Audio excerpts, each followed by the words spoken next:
Good morning all student. अपना chapter था वो आपका पूरा हो गया था, रासायनिक अभिक्रिया और रासायनिक समीकरण वाला।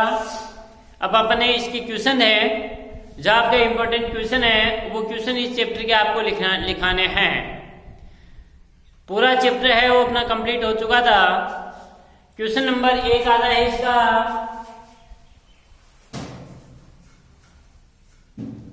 एक वो लिखो, भौतिक व रासायनिक समीकरण में अंतर लिखिए। लिखा दिया था कि पहले लिखा दिया था, इसको रहने दो। इसके बाद में अगला क्वेश्चन आता है, वो आपका है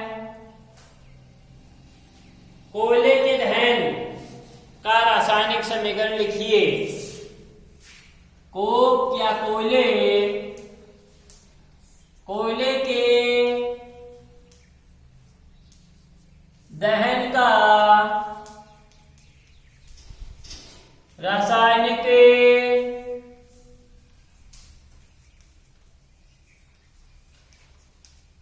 समीकरण लिखिए।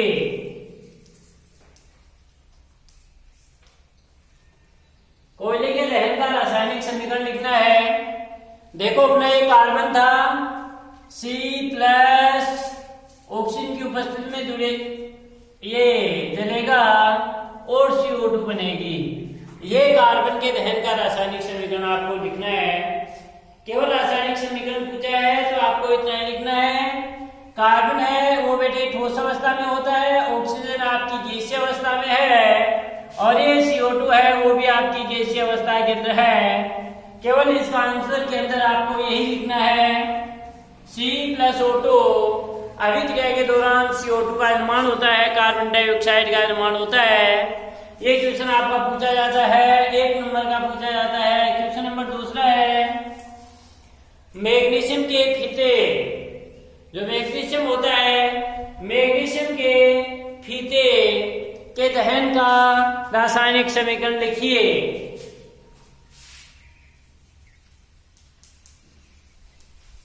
मैग्नीशियम के फीते के दहन का रासायनिक समीकरण लिखिए। मैग्नीशियम के फीते, मैग्नीशियम के तो आपको आंसर केवल इतना ही लिखना है, जितना आपका एग्जाम के अंदर पूछा जाता है उतना ही उसका आंसर लिखना है। मैग्नीशियम के फीते का दहन लिखोगे, ये मैग्नीशियम Mg है, ये भी आपका ऑक्सीजन की उपस्थिति में जलेगा। मैग्नीशियम ऑक्सीजन की उपस्थिति में जल के, ये मैग्नीशियम है वो आपका ठोस अवस्था में होता है, अपन सभी जानते हैं। ऑक्सीजन गैसीय अवस्था में होता है और मैग्नीशियम ऑक्साइड का निर्माण होता है MgO का। 2M समीकरण संतुलित कर दो, 2 लगा दो, यह आपका ठोस अवस्था में है। तो मैग्नीशियम के दहन का केवल ये एक रासायनिक समीकरण लिखना है। अगला है वह है एथीन के हाइड्रोजनीकरण का, एथीन के हाइड्रोजनीकरण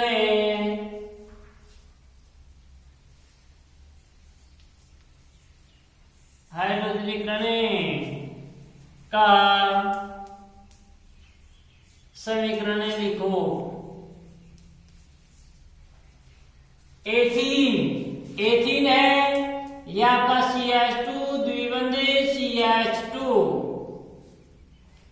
एथीन है, प्लस हाइड्रोजनीकरण होगा तो हाइड्रोजनीकरण के दौरान एथेन का निर्माण हो जाएगा, CH3 और CH3 का निर्माण हो गया, एथेन का निर्माण हो गया। ये जो अभिक्रिया जो संपन्न होती है, ये अभिक्रिया आपकी किसकी उपस्थिति में, निकेल उत्प्रेरक की उपस्थिति में संपन्न होती है। उत्प्रेरक को अपन सदैव निकेल उत्प्रेरक की उपस्थिति के अंदर संपन्न होती है। निकेल उत्प्रेरक की उपस्थिति में कितने दाब होता पर 473 केल्विन, 473 केल्विन है और 100 एटमॉस्फेयर होती है। ये एथीन है, एथीन के हाइड्रोजनीकरण से किसका निर्माण हो गया? एथीन है, ये गैस अवस्था में है या हाइड्रोजन की गैस अवस्था में है, और ये जो एथेन बना है वो भी आपका गैस अवस्था के अंदर है। तो ये एथेन के हाइड्रोजनीकरण का समीकरण लिखिए। ये आपका एथेन के हाइड्रोजनीकरण का ये देखो क्वेश्चन आपके एक एक नंबर के क्वेश्चन आपके एग्जाम के अंदर पूछे जाते हैं कि कोयले के दहन, ये कोक के दहन, कोयले के दहन का रासायनिक समीकरण लिखिए। ये तो आपका 2018 के 2019 के अंदर पूछा गया क्वेश्चन है कि कोक के दहन या कोयले के दहन का रासायनिक समीकरण लिखिए। तो ये कोयले के दहन का रासायनिक समीकरण है। मैग्नीशियम के फीते का रासायनिक समीकरण लिखिए। ये मैग्नीशियम है, ऑक्सीजन की उपस्थिति में जलेगा, जलकर के आपका मैग्नीशियम ऑक्साइड का निर्माण करेगा। इसी प्रकार से एथीन का हाइड्रोजनीकरण है, ये एथीन है, इसके हाइड्रोजनीकरण से एथेन का निर्माण होता है। ये भी क्या है? ये तीनों है वो आपकी किसकी कौन सी विक्रिया के उदाहरण है? संयोजन विक्रिया के उदाहरण है। कौन सी विक्रिया के उदाहरण है? संयोजन विक्रिया या संयुग्मन विक्रिया के उदाहरण है या यौगिक विक्रिया के उदाहरण है।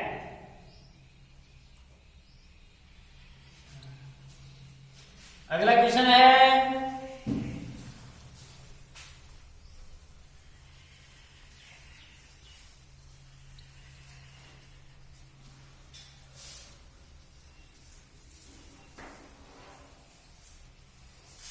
अगला क्वेश्चन है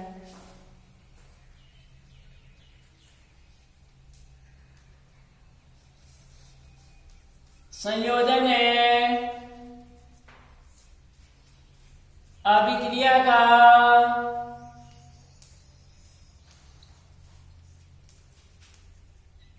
उदाहरण लिखिए।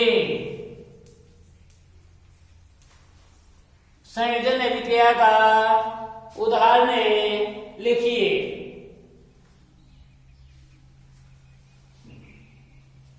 अगला क्वेश्चन है CuSO4 प्लस Zn अभिक्रिया के दौरान ZnSO4 zinc sulphate plus Cu। ये समीकरण है, ये क्वेश्चन आता है। ये आपका समीकरण दे दिया जाएगा कि उपरोक्त समीकरण किस अभिक्रिया का उदाहरण है? अभिक्रिया का नाम भाई कौन सी विक्रिया का उदाहरण है? तो ये समीकरण कौन सी विक्रिया का उदाहरण है? विस्थापन अभिक्रिया का। विस्थापन अभिक्रिया किसे कहते हैं? ऐसी रासायनिक अभिक्रिया जिसमें अधिक अभिक्रियाशील पदार्थ कम अभिक्रियाशील पदार्थ को विस्थापित कर देता है, विस्थापन अभिक्रिया कहलाता है। तो ये जिनका अधिक क्रियाशील पदार्थ है, अधिक अभिक्रियाशील जो है ये Cu कम अभिक्रियाशील है, इसको प्रतिस्थापित कर रहा है। तो ये उपरोक्त जो समीकरण है वो किस अभिक्रिया का उदाहरण है? संयोजन अभिक्रिया का विस्थापन अभिक्रिया का उदाहरण है। और फिर विस्थापन अभिक्रिया की परिभाषा आपको लिखनी है। इसके नीचे लिखना है उपरोक्त समीकरण किस अभिक्रिया का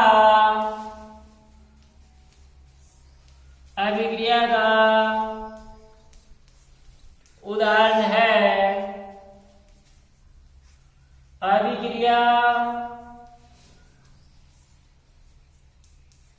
का नाम व परिभाषा लिखिए। अभिक्रिया का नाम व परिभाषा लिखिए।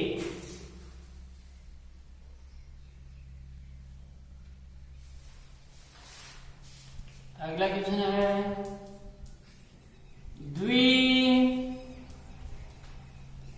द्विविस्थापन अभिक्रिया का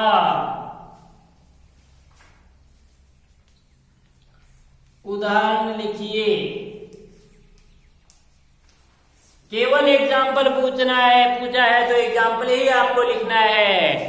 द्विविस्थापन अभिक्रिया का एग्जाम्पल लिखना है, केवल उदाहरण लिखना है। तो उदाहरण लिखोगे CuSO4 प्लस NaOH।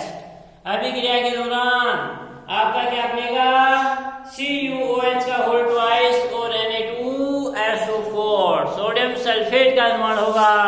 इस प्रकार से आपका अभिक्रिया का केवल उदाहरण देना है और कुछ नहीं करना है। जितना पूछा जाता है आपको उतना ही करना है। अगला क्वेश्चन है,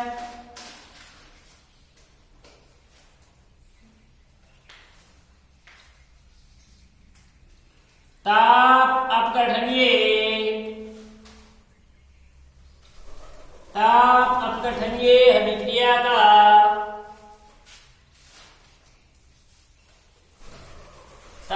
अपघटनीय अभिक्रिया का उदाहरण देखिए।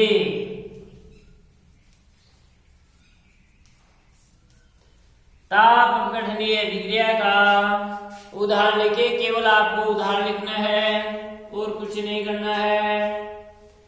अगला क्वेश्चन है, वह है आपका उत्क्रमणीय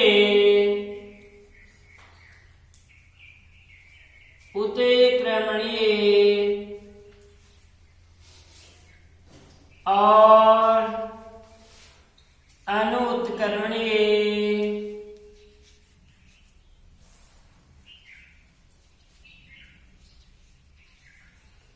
अभिक्रियाओं में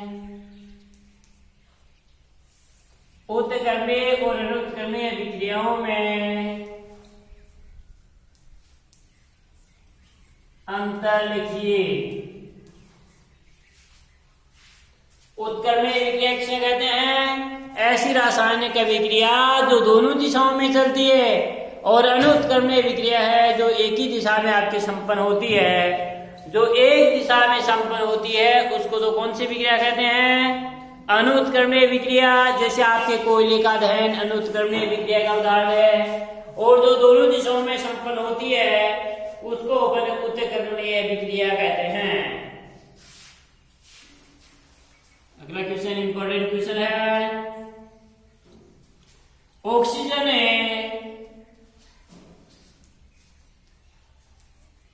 ऑक्सीजन के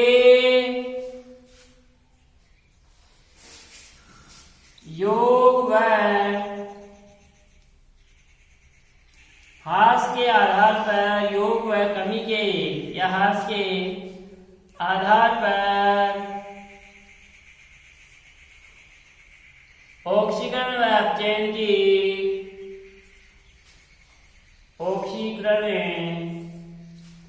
व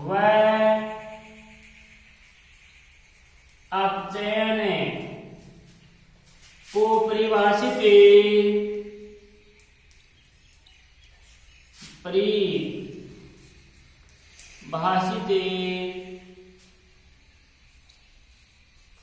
कीजिए। ऑक्सीजन के योग और हास्य के आधार पर ऑक्सीकरण व अपचयन को परिभाषित कीजिए। ऑक्सीजन के योग ऑक्सीजन तो एक आपको परिभाषित कहां पर शब्द आ जाता है वहां पर आपको परिभाषा भी देनी है और इसका एग्जाम्पल भी देना है, उदाहरण भी लिखना है। यदि आपको परिभाषित शब्द नहीं आता है, केवल परिभाषा शब्द आता है, तो आपको परिभाषा ही लिखनी है। लेकिन परिभाषित जहां पर शब्द आ जाता है ना, वहां पर आपको दोनों काम करने हैं। इसका एग्जाम्पल भी लिखना है और इसकी परिभाषा भी देनी है। तो ऑक्सीजन के योग और हास्य के आधार पर केवल पूछिए, तो ऑक्सीजन के योग और यानी कमी के आधार पर ऑक्सीकरण किसे कहते हैं, किसी पदार्थ में ऑक्सीजन का योग ऑक्सीकरण कहलाता है और किसी पदार्थ में ऑक्सीजन की कमी अपचयन कहलाता है। केवल इतनी परिभाषा देनी है। और फिर उदाहरण, योग का उदाहरण जैसे Mg+O2 अभिक्रिया के दौरान MgO, यह आपका इसका उदाहरण देना है और इसके कमी के आधार पर। अगला क्वेश्चन है,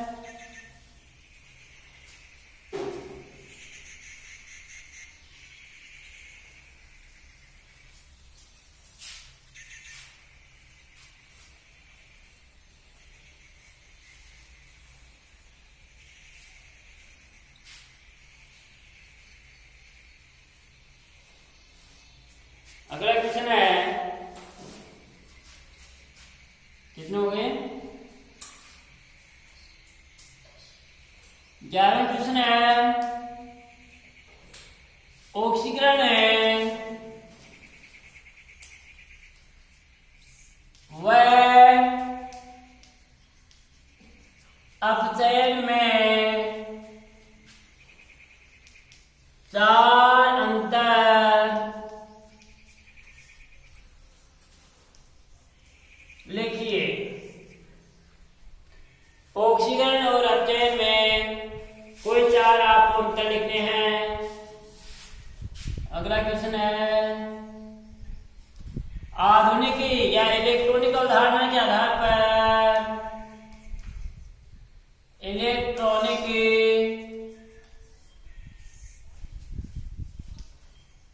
अवधारणा के आधार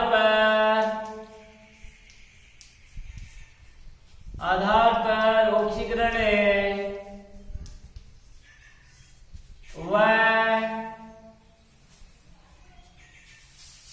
व अपचयन को परिभाषित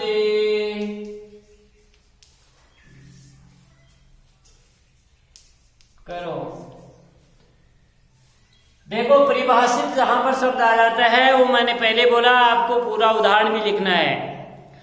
ऑक्सीकरण और अपचयन इलेक्ट्रॉनिक अवधारणा के आधार पर, जिसको अपन आधुनिक अवधारणा कहते हैं, आधुनिक अवधारणा के आधार पर ऑक्सीकरण और अपचयन की आपको परिभाषा लिखनी है। आधुनिक अवधारणा के आधार पर ऑक्सीकरण की क्या परिभाषा होगी? आधुनिक ऐसे विक्रियाएं जिसमें तत्व, परमाणु, अणु या आयन इलेक्ट्रॉन त्यागते हैं, इलेक्ट्रॉन त्यागते हैं तो उसको अपन ऑक्सीकरण कहते हैं। और कोई भी तत्व होगा, परमाणु होगा, आयन होगा या अणु होगा, इलेक्ट्रॉन ग्रहण करते हैं तो उसको क्या कहते हैं? अपचयन कहते हैं।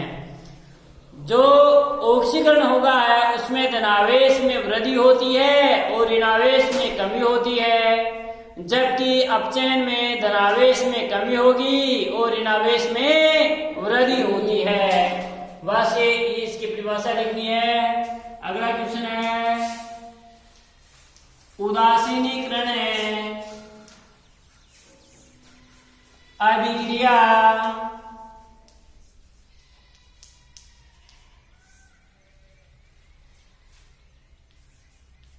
को परिभाषित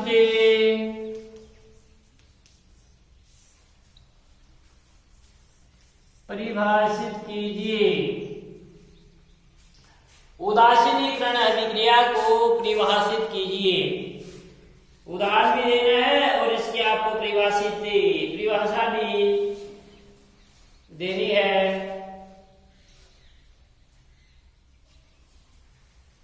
अगला क्वेश्चन है,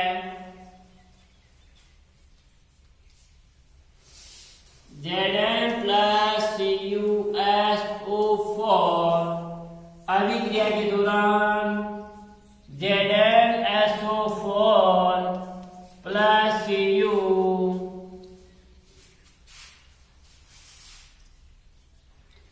उपरोक्त अभिक्रिया में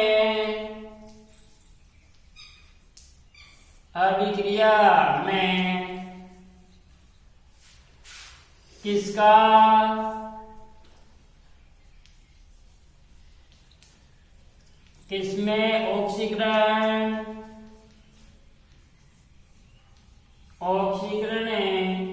व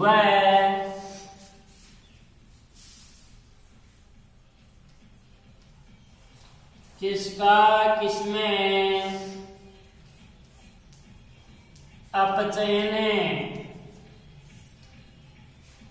अपचयन हो रहा है तथा ऑक्सीकारक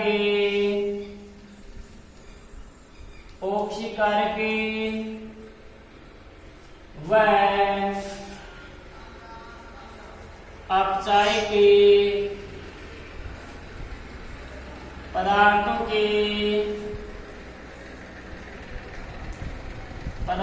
के नाम लिखिए। ऑक्सीकारक और अपचायक पदार्थ इंपॉर्टेंट क्वेश्चन है बेटे। देखो Zn प्लस CuSO4 अभिक्रिया के दौरान ZnSO4 SO4 प्लस Cu बन रहा है। ये उपरोक्त अभिक्रिया में किसका किसमें ऑक्सीकरण, किसका किसमें अपचयन तथा ऑक्सीकारक पदार्थ कौन सा है और आपका अपचायक पदार्थ कौन सा है। यहाँ पर देखिए ये Zn है, Zn की यहाँ पर संयोजकता शून्य है, यहाँ पर Zn प्लस 2 में है, तो धनावेश में वृद्धि क्या होगा, ऑक्सीकरण। तो Zn का Zn में क्या हो रहा है, ऑक्सीकरण हो रहा है। और ये देखो CuSO4 है, Cu की यहाँ संयोजकता प्लस 2 है और यहाँ क्या है 0 है। धनावेश में क्या हो रही है बेटे, कमी हो रही है। तो CuSO4 का Cu में क्या हो रहा है, अपचयन हो रहा है। ये तो आपको लिखना है इतना। अबे वो अपचायक और ऑक्सीकारक पदार्थ उल्टे हैं दोनों, तो ऑक्सीकारक पदार्थ कौन सा है और अपचायक पदार्थ कौन सा है। यहाँ देखो Zn है, Zn का ZnSO4 में क्या हो रहा है, ऑक्सीकरण हो रहा है। क्या हो रहा है, ऑक्सीकरण। तो ये Zn इसका क्या कर रहा है, अपचयन करने में सहायता कर रहा है। तो Zn क्या है, अपचायक पदार्थ है। और CuSO4 क्या है, ऑक्सीकारक पदार्थ है। क्या है, ऑक्सी। दोनों की परिभाषा आपने पढ़ी थी। जो ऑक्सीकरण में सहायक होता है वह जो अपचयन में सहायक होता है वह क्या कहलाता है। बस दोनों उल्टे हैं एक दूसरे के, यानी जिसका अपचयन होता है वह आपका ऑक्सीकारक कहलाता है और जिसका ऑक्सीकरण होता है, जिसका ऑक्सीकरण होता है वह अपचायक कहलाता है। बस यह आपको लिखना है। अगला क्वेश्चन,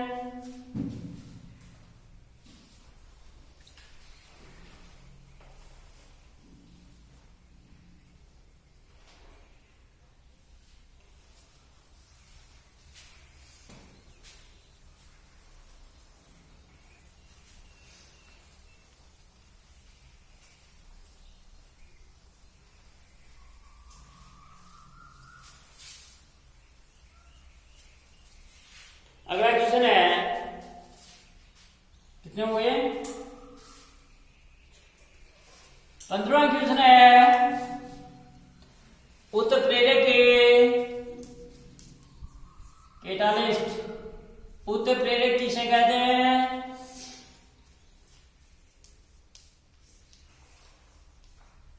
इसके कोई 4 गुण लिखिए।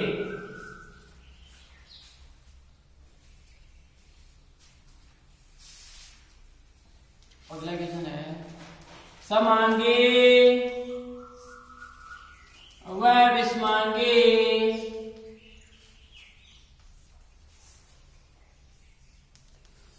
उत्प्रेरक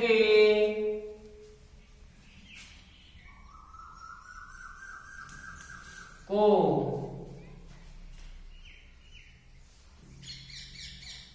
उदाहरण देकर समझाइए।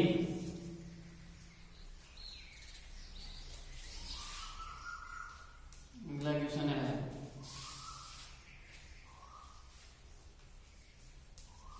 धनात्मक व ऋणात्मक उत्प्रेरक को परिभाषित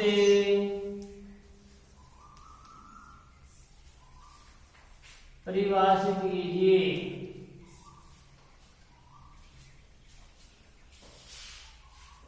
धनात्मक व ऋणात्मक उत्प्रेरक को परिभाषित कीजिए।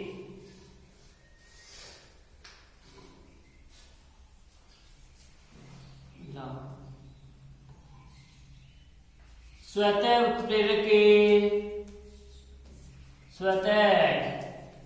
उत्प्रेरक का उदाहरण लिखिए। केवल उदाहरण देना है।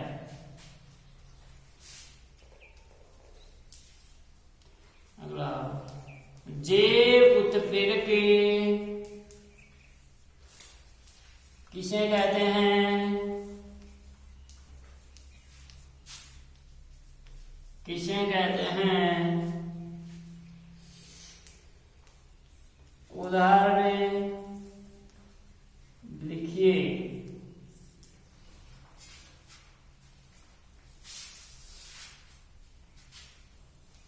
अगला क्वेश्चन है,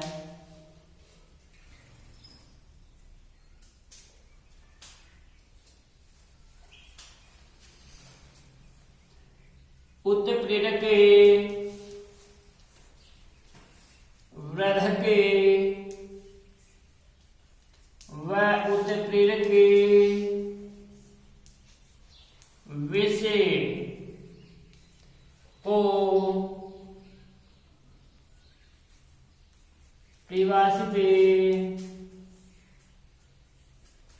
कीजिए। देखो, परिभाषित जहां पर शब्द आ जाता है वो मैंने पहले बता दिया है, आपको उदाहरण भी लिखना है। परिभाषा तो देनी ही है, परिभाषा के साथ में आपको उदाहरण भी देना है। जहां पर परिभाषित शब्द आ जाता है वहां पर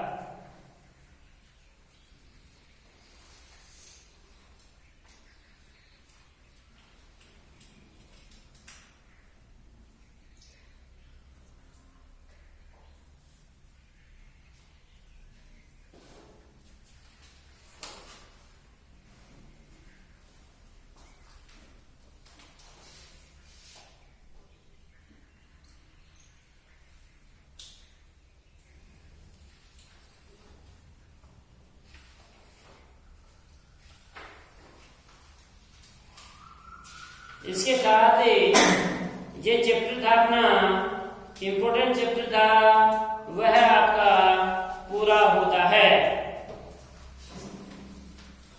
चैप्टर है वह आपका पूरा होता है, क्वेश्चन इसके पूरे होते हैं। लेकिन इनको आया आप सावधानी पूर्वक इनको करोगे। अपनी कॉपी के अंदर जो क्वेश्चन की कॉपी है, कॉपी आप अलग से डालोगे और अलग से डाल करके अलग से पिछले बार चैप्टर के और इस चैप्टर के जो क्वेश्चन है उन क्वेश्चन को आप अच्छी तरह से पुटअप करोगे। अगला चैप्टर आता है, वो आता है अपना कार्बन। 8वां चैप्टर, 7वां चैप्टर अपन बाद में पढ़ेंगे। वह है कार्बन एवं उसके महत्वपूर्ण यौगिक। कार्बन और इसके महत्वपूर्ण यौगिक।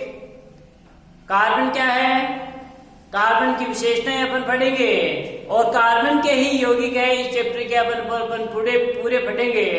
जो कार्बनिक यौगिक हैं, कार्बनिक यौगिकों के अपन आईपीएसी नाम पढ़ेंगे।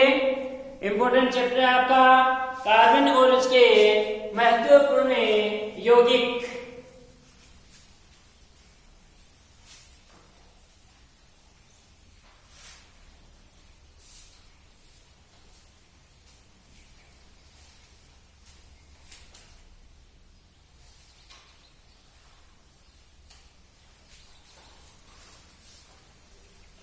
कार्बन और इसके महत्वपूर्ण यौगिक।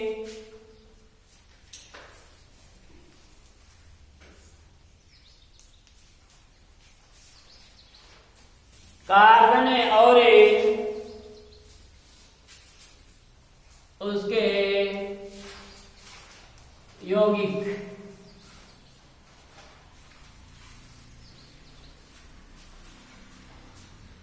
कार्बन और इसके यौगिक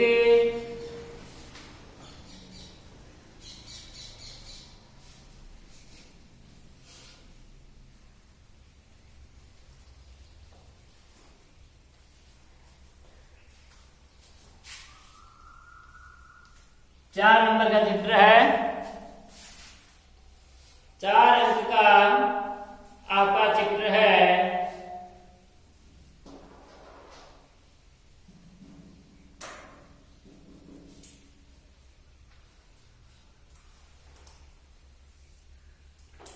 देखो बेटे, कार्बन होता क्या है? कार्बन है क्या? कार्बन के लिए कार्बन जलता है। देखा है अपन ने, जो भी अपन लोग जलाते हैं बाद में जो अवशिष्ट पदार्थ अपने बचते हैं उनको अपन क्या कहते हैं? कार्बन कहते हैं। कार्बन का अपने आवर्त सारणी के अंदर कार्बन है, वो कार्बन कहाँ व्यवस्थित है? कार्बन का परमाणु क्रमांक है, वो कार्बन का कितना होता है? परमाणु क्रमांक 6 होता है। इलेक्ट्रॉन इसके अंदर 6 होते हैं। कार्बन का परमाणु भार है, वो परमाणु भार कितना होता है? आपका 12 होता है। कार्बन का परमाणु क्रमांक 6 होता है और भार कितना होता है? 12 होता है। यहीं से देखो अपन कार्बन की विशेषताएं हैं, वो कार्बन परमाणु की विशेषताएं अपन पढ़ेंगे। कार्बन के अंदर जो 6 परमाणु क्रमांक हैं और 12 जो कार्बन का परमाणु भार होता है और कार्बन का प्रतीक क्या होता है? किस प्रतीक क्या होता है कार्बन का? 6। कार्बन का इलेक्ट्रॉनिक विन्यास क्या होता है? कार्बन का इलेक्ट्रॉनिक विन्यास होता है 1s2 2s2 2p2। ये कार्बन का आपका इलेक्ट्रॉनिक विन्यास होता है। कार्बन का परमाणु क्रमांक 6, परमाणु भार 12 है। इसका इलेक्ट्रॉनिक विन्यास ये पूछा जाता है कितना होता है? 1s2 2s2 और 2p2। पहला जो इलेक्ट्रॉन आएगा s में जाएगा। इलेक्ट्रॉन बनने का क्रम देखा था ना, 1s 2s 2p 3s 3p। तो इस प्रकार से 1s2 2s2 और 2p इसका पूछा जाता है कि कार्बन का इलेक्ट्रॉनिक विन्यास कितना होता है। तो कार्बन का इलेक्ट्रॉनिक विन्यास होता है 1s2 2s2 2p2। कार्बन चतुर्संयोजी होता है, 4 संयोजकताएं कार्बन के होती हैं और कार्बन की चारों संयोजकताएं इसके चारों कोणों की ओर इंगित रहती हैं। कार्बन की 4 संयोजकताएं होती हैं, ये 4 संयोजकताएं हैं और इस प्रकार से इनके कार्बन के अंदर बंध कोण का मान है, ये बंध कोण का मान आपका कितना होता है? 109 डिग्री 28 मिनट होता है। कितना होता है इसमें बंध कोण का मान? 109 डिग्री 28 मिनट इसमें बंध कोण का मान होता है। कार्बन के अंदर श्रृंखलन की प्रवृत्ति पाई जाती है। एक कार्बन से दूसरा कार्बन, दूसरे से तीसरा, तीसरे से चौथा, इस प्रकार से क्रमबद्ध तरीके से एक कार्बन से दूसरा कार्बन आपका जुड़ा रहता है। तो पहले आता है इसमें कार्बन परमाणु की विशेषताएं। 4 नंबर का चैप्टर है। 1 नंबर का एक क्वेश्चन आएगा और 3 नंबर का एक क्वेश्चन आएगा। इसमें से कार्बन की विशेषताएं। कार्बन की विशेषताएं।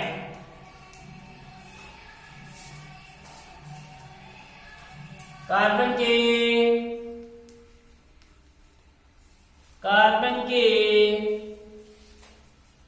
निम्न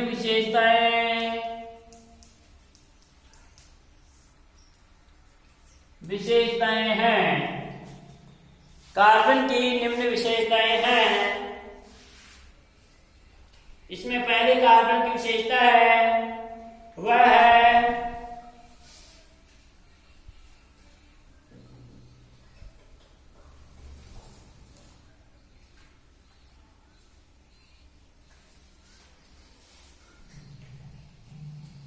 कार्बन का फर्स्ट है कार्बन का परमाणु क्रमांक 6 तथा इसका प्रतीक C होता है। भाई C के द्वारा इसे अपन इंगित करते हैं।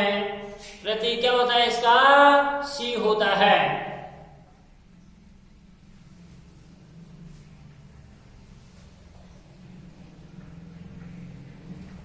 अगला है कार्बन का इसका इलेक्ट्रॉनिक विन्यास। सेकेंड इसका इलेक्ट्रॉनिक विन्यास 1s2 2s2 2p2 होता है।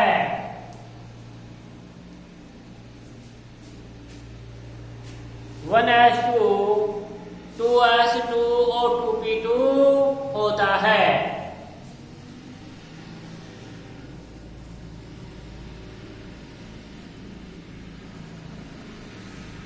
ये कार्बन की विशेषताएं हैं। बाकी की विशेषताएं हैं वो अपने कल के कालांश के अंदर पढ़ेंगे। जो विद्यार्थी क्लास नहीं ले रहे हैं उन विद्यार्थियों को कहना है कि वो रेगुलर तरीके से क्लास ले और अपने नोट्स, साथ ही जो पिछला सत्र था, दो सत्र है 19-20 था, उसी क्लास 12 और जो 10 की जो एग्जाम शेष रह गई थी उनका टाइम टेबल भी बोर्ड ने है वो जारी कर दिया है। क्लास 12 की जो मैथ की एग्जाम है वह आपकी इस 18 जून की है। जो आर्ट के जो 2 पेपर बचे हुए, हिंदी साहित्य और आपके ज्योग्राफी का, उनके पेपर है, उनके भी पेपर है, उनकी भी तारीख डिक्लेयर कर दी है। साथ ही क्लास की 10 है, 10 की जो मैथ और जो सोशल साइंस का पेपर बचा हुआ था वो पेपर हैं, वो भी आपके 29 और 30 जून को होने हैं। तो जो विद्यार्थी हैं वह विद्यार्थी इतने दिन यानी 2-2.5 महीने का समय बीच में आपका गुजर चुका है, तो अपनी स्टडी को घर के ऊपर प्रॉपर तरीके से है वो आपको मेंटेन करके रखें, अपनी पढ़ाई जारी रखें। किसी भी सब्जेक्ट में कोई समस्या है तो वह फोन करके संपर्क करें। ऐसा नहीं है कि अपन है वो परीक्षा के जब 2 दिन बचेंगे उसके बाद में क्या अपन तैयारी कर लेंगे, उसके 2 दिन में कुछ भी तैयारी नहीं होगी। अपनी स्टडी है वो आप जारी रखें, क्योंकि अब तो बोर्ड ने है वो आपका टाइम टेबल भी जारी कर दिया है। तो एग्जाम होनी है तो आप अपनी पढ़ाई का विशेष रूप से ध्यान रखें प्रॉपर तरीके से। और इस समय कोई काम भी नहीं है, आप चाहो तो आसानी से है अपने पूरी किताब का है रिवीजन आसानी से कर सकते हैं। और यदि नहीं चाहेंगे तो कुछ भी नहीं होगा। कोई समस्या है तो उसको आप फोन करके संपर्क करके उससे पूछें। लेकिन ऐसा नहीं है कि अभी पता नहीं है कब होगी एग्जाम। एग्जाम निश्चित होगी, बोर्ड ने अपना टाइम टेबल जारी कर दिया है, तो अभी इसके अंदर कोई किंतु परंतु नहीं है। Thank you.